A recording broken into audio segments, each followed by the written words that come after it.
Hello everyone, welcome back to my channel. My name is Shagufta Shireen and in today's video I'm going to teach you the third unit of the chapter The Golden Touch, and it is the final unit of this chapter. So warm up.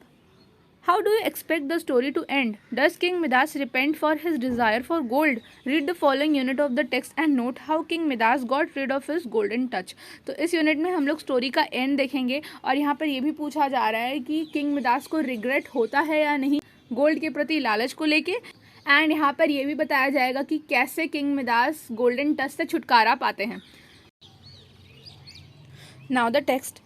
This story would be too sad for us all if we linger too long on this terrible sight. So अब हमें suggest किया जा रहा है कि हम story को आगे पढ़ें, क्योंकि अगर हम लोग इसी टॉपिक पे रह जाएंगे कि किंग मिदास के साथ क्या हुआ तो ये हमारे लिए बहुत ज़्यादा सैड हो जाएगी, क्योंकि यूनिट 2 में हम लोगों ने देखा था कि किंग मिदास की डॉटर गोल्ड की बन गई और ये बहुत ही ज़्यादा बुरा हुआ था. Now king Midas could not bear to look at Marigold yet he could not leave her side.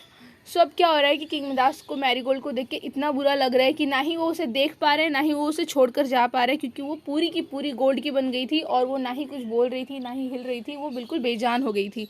He felt so sad and sorrowful that he wished he was the poorest man in all the world if only his beloved daughter could be herself again. So अब उन्हें इतना ज़्यादा बुरा लग रहा है कि वो सोच रहे हैं कि अगर उन्हें उनकी बेटी वापस मिल जाए जैसी वो थी तो वो इस वर्ल्ड के सबसे पुअर इंसान बनने में भी उन्हें कोई प्रॉब्लम नहीं है. सो इस पैराग्राफ में कुछ डिफ़िकल्ट एंड इम्पॉर्टेंट वर्ड्स है.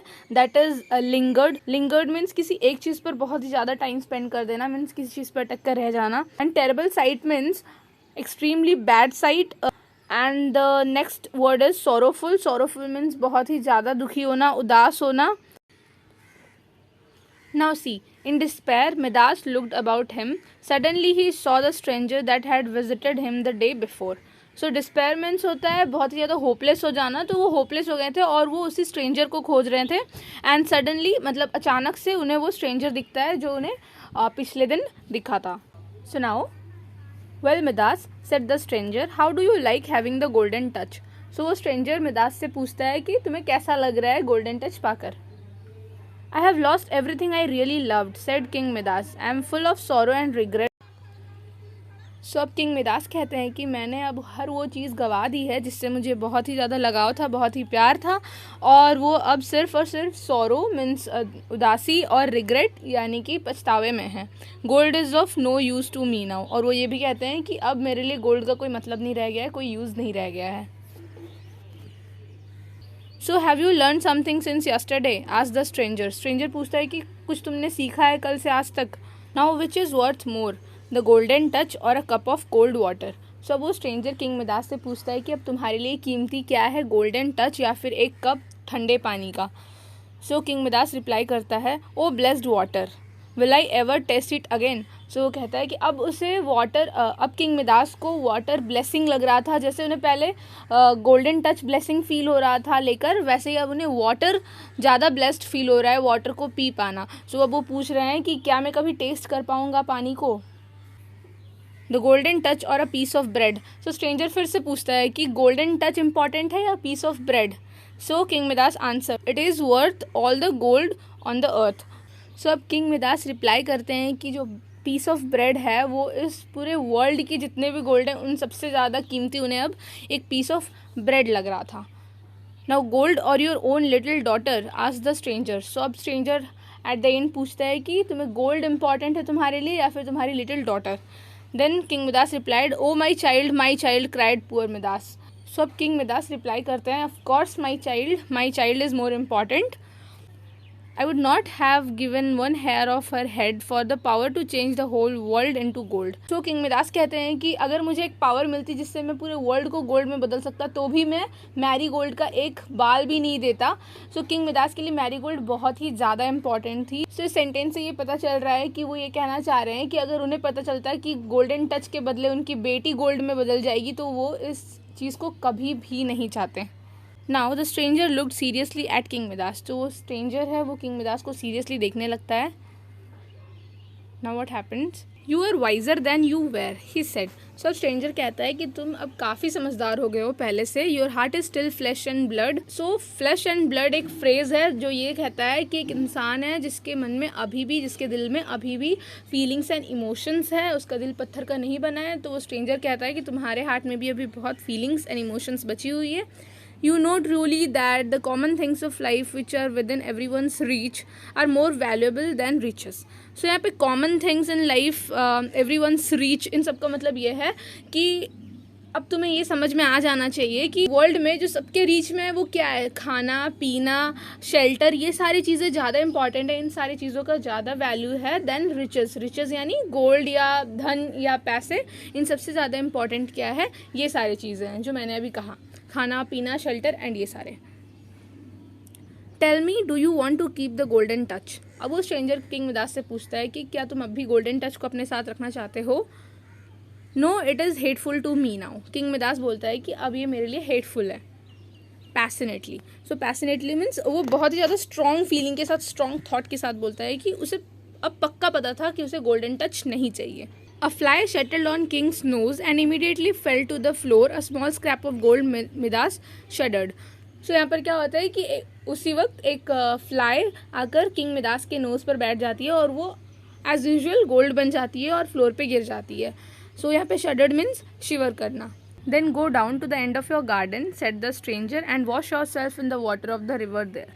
So वो स्ट्रेंजर किंग मिदास को बोलता है कि तुम अपने गार्डन के एंड तक जाओ और वहाँ पर जो रिवर है उस रिवर वाटर से खुद को वॉश करो। Then bring some of the same water and sprinkle it over anything that you wish to change back again. और उसी पानी को लाकर उन सारे चीज़ों पे स्प्रिंकल करो, यानी छीट दो जिसे भी तुम वापस से ठीक करना चाहते हो। Now if you do this truly and sincerely, you can set right again the results of your greed of gold. So अगर तुम इसे ट्रूली और सिंसियरली करोगे तो तुम्हें तुम सभी चीज़ों को वापस से नॉर्मल कर पाओगे।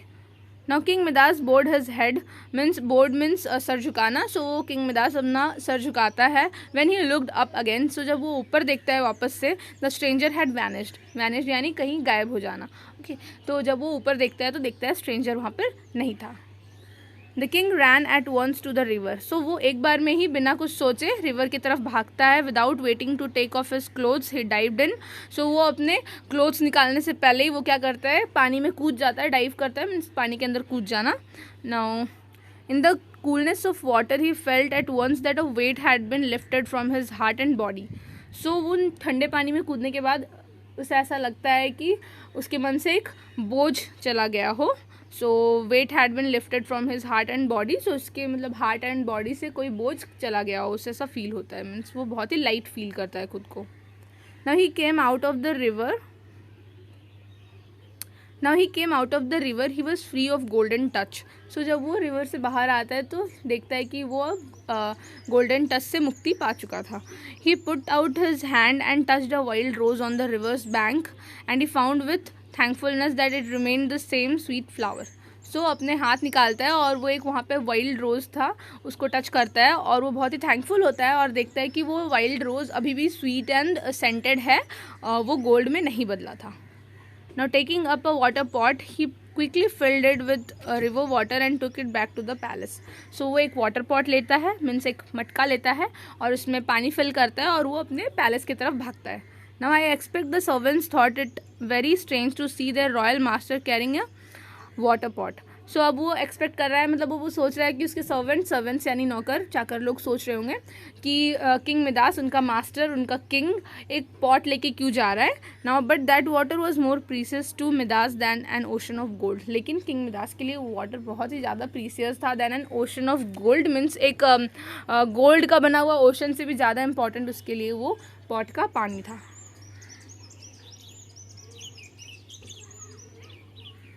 Guys, I'm shooting this in the morning and you can see the chirping of the bird.